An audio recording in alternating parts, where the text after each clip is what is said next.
Kalau kalian mau nggak bayar potongan, berangkat tuh ke sini jadi turis. Itu pun juga ngeluarin uang untuk beli tiket buat paspor. Iya, tapi it's okay. Kalau nanti akhirnya mau kabur ya mending jadi turis, nggak jadi masalah. Nggak ada catatan, tidak ada hubungan dengan PT dan semuanya, bener nggak? Itu yang saya lakukan, guys.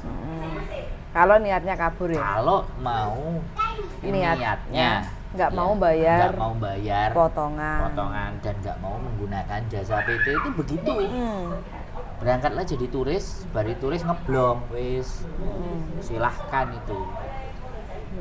Jangan kalian memutuskan masuk ke PT, proses dapat majikan delala.